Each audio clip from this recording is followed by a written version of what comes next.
It's time for Top That Trade. In one corner, Alan Nuckman, the chief market strategist for St. Paul Research. And in the other corner, it's Phil Flynn, a Fox Business Network contributor. Round one of our trader game, guys. Street beat. A fresh round of earnings season is here. Analysts are predicting big growth for corporate America. What will that mean for the S&P? 50% may not be it. Some analysts are talking 60 and higher. So this can be some big numbers, but this is different. We've got a high bar this time where we have had low bars year after year after year. So let's see how we can overachieve. But let's remember that the price of the S&P is a multiple of earnings. So if earnings increase, guess what? I guess that the market will go up and we'll see new record highs. Is that what I should guess? I think most of America will guess that as well. But you're absolutely right, Alan. The problem is that in the past, we've kind of undersold the earnings. This is supposed to be the greatest earnings seasons of our lifetime, and my lifetime's longer than yours. So this is huge, right? And a lot of times when we get to that point, that seems to be a crescendo in the market. Having said that, there are some amazing opportunities in stocks that had not performed as well. Remember we had all the FANG stocks. They weren't performing as well as the rest of the market here for the last couple of months. That could change. We could see them become the leader once again. And it's been a few months before they're the leader. The reopening stocks, the energy stocks, they are looking good. But right now we should see new highs. That's what I want to talk about was the energy stocks. They really haven't made a whole lot of noise here recently. The whole market's gone straight up, but energy stocks really haven't kept pace. So keep an eye on that as well. That's the commodities guy saying it. Let's talk more about commodities. Round two, supply, demand, land. Commodities climb and commodities crash. What do you like the most, lumber, coffee, or copper? I drink a lot of coffee, so I control that market. I can move that market by cutting back a few days, and you can see the market move back. Listen, all of those commodities have had incredible runs. We saw the lumber hit all-time record highs. They've come back down to earth, but still, they're still twice as high as they were like a couple of years ago. They're still twice as high.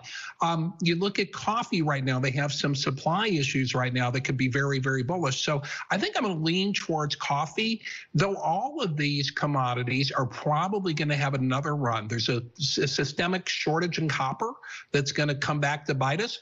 But I think right now, the one that looks like it's getting ready to run and it really hasn't moved lately has been coffee. All right, let's talk commodities. So I like copper the most here. It's 10% off its highs. We've seen a consolidation for next leg higher. So that's what I'm looking at. And one way to play it is with Freeport-McMoRan. That stock's 20% off its highs, even though copper is only 10% off its highs. So maybe there's something there. And they're actually looking to reopen some mines up the lake a piece here, some copper mines that have been dormant for years and years. And we've talked about this before. Higher prices are the cure for high prices because then they'll find new ways to get the product. And you saw what happened to lumber. It's unchanged for the year after all of that fun.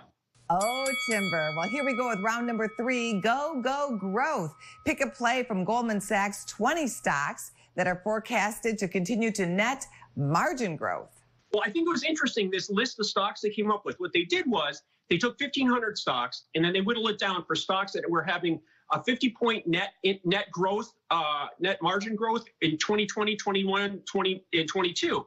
And so that got it only down to 20 stocks. The stock I like the most, we've really forgotten about, is Netflix on this list. Netflix has gone nowhere. Netflix is actually negative in the last year of trade. It's been trading between 500, 600. Right now it's at 550.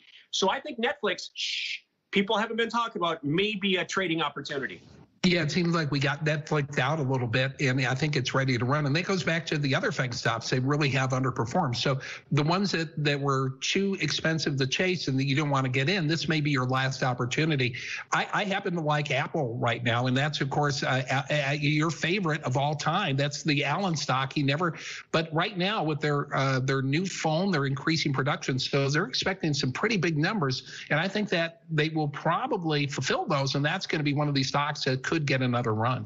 And they finally got up to make their highs from January. So that's a very positive sign, and that's why tech has taken off.